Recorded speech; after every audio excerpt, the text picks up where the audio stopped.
Number two, and this is a big go-to: ships sailing over the curve. That was one of my Yep, favorites growing up. it was. It really Yeah, was, Josh. I just remember thinking how brave those sailors were that thought that there was an edge you could fall off of. Because that's what I was told, is that they all thought that, but then there was Christopher Columbus coming in there and proving them wrong, and so he was my hero at one point. Yeah, Sad. if they ask you where the edge is, just ask them where's the curve. So we got Billy Boy here. Of course, we couldn't do one without Billy Boy. So let's hear from Bill Nye how the ships over the horizon work. We have a saying in science: extraordinary claims require extraordinary proof. So I am now going to make a wild, way out, extraordinary claim. The world is round. The curvature of the Earth horizon model of science. Watch. As ships sail away, they don't disappear all at once. No, first, the bottom will disappear.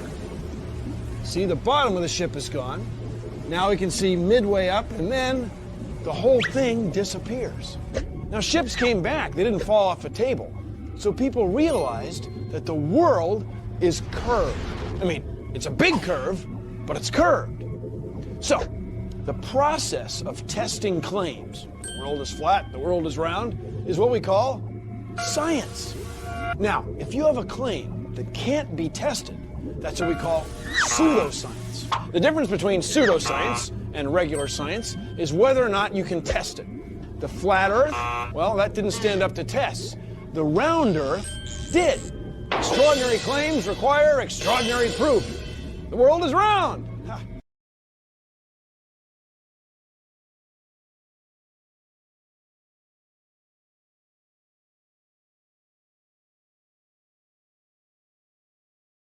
All right, here we have another image, and as you can see, there is nothing on the horizon. All right, but we're going to zoom in, and this image is opposite, so we're going to zoom in. This is Lake Erie, and so I zoomed in, and voila, there you have it. You see a sailboat, and there's a motorboat.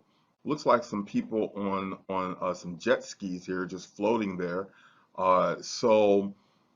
So there was nothing on the horizon at first, and as I zoomed in, they appeared. Why? Because, oh, that's very cool. Because because my line of sight is straight ahead. Now I'm zooming right back out, and as you can see, they disappear again. According to modern science, they are on the other side of a curve of water. All right. Yet I was able to zoom in on them with no problem. Look at this. There's nothing there.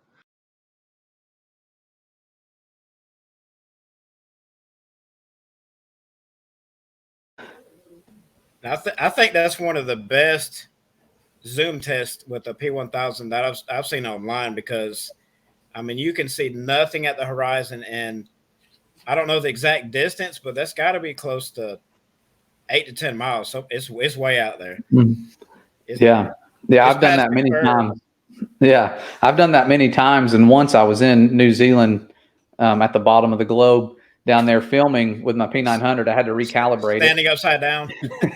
Yeah, and I'm filming the horizon like that and looking at this boat, and it just vanished, and it didn't go over a curve. Like it literally just like vanished because of the, I guess, the amount of moisture in the air in between me and the boat. Like I could see it, and I'm walking and I'm trying to film it, and it just disappeared. You can just see it like kind of like some of those sunsets you see over the water where the sun just shrinks Yeah, because go. of the the Yep. moisture in the air between you and the sun. It's the same with the boats. So there's limitations, but yeah, it's the limitation isn't curve. It's the moisture in the air acting as a lens. And how high you are too. Because Yeah. when I was in I think it was St. George Island last summer. When I first got my P900, I was like, "Ooh, I could do a video, yes!" And so I plotted out some places, and the one place I really wanted to do, it was like 25 miles from the almost the end of the island where we're at to another island, and So I got my tripod and I maxed out the zoom, and I'm like, oh man. And I got a learning lesson on the limitations of what you're talking about, because I mean I couldn't see hardly. I could see another island that was a few miles out, but what I was trying to get was way past that, and it just didn't work out. And I want to handle a comment that was said when we were talking about refraction a minute ago. So this individual said, spoken like someone who doesn't understand refraction. Go put a spoon in a glass of water. Look, it bends. So we're not saying refraction. So that's something that they will do on the globe side. They'll say, oh, they don't believe in refraction, because we call them out when they're presented with something that they can't handle. Their two go-tos for the most part is refraction or gravity. So yes, refraction is real. If you stick a pencil in a glass of water, you can see refraction in action. So we're not denying refraction is real. We're just saying that every time they call on refraction to try to, like with the Selenelian or the impossible lunar eclipse, that's all they got is that the light refracts over the earth. Like, that's not what's happening. So I want to handle that objection that somebody had in the chat before we went forward. Go ahead. You had something? Yeah, we're going to look at that. I have some examples of that, visual examples of that.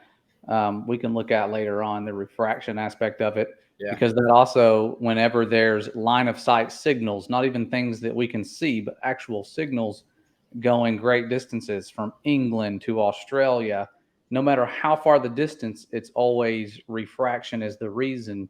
And so we'll look at that later on too. We'll cover the refraction. So let's get back to ships over the horizon. So I have a quote from a book, and I might flash it in a minute after I read this.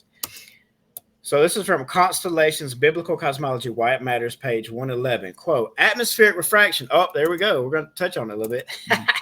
Causes objects like to appear to dip below the horizon when being observed with the naked eye. We are told that ships sail over the curvature of the earth as they disappear from the bottom up. However, you can use a camera zoom like a P1000 with what Michael Solomon did into that video, or a telescope to bring them back into view.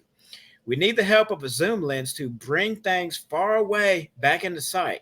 If ships actually sailed over Earth's curvature, there would be no way to zoom in on them and magically pull them back over the curve. However, that is precisely what we can do. It isn't magic, it's reality. And I wish I had a visual of what he's describing, but if you look behind me, wait, where's it at? Okay, there it is. If the ship, let's see if I can do it. Oh, other way. So if the ship was over here, or let's say the ship, oh, come on, Matt. It's hard to do it backwards. Yeah, the ship was up here, and then it went over the curve down here, and we were over here. Come on, there we go. We wouldn't be able to zoom it back in. I mean, y'all understand what I was trying to do. It's hard to do that on a green screen. It really is to point to something because it's backwards. Like I would be trying to point that way. But if you're standing right here and ship goes over the curve and it's somewhere over here, you're not going to be able to zoom in and bring it back. If there really is a curve. So, I mean, P1000s, P900s have debunked the globe so many times since they've been invented, however long ago that was. Yeah.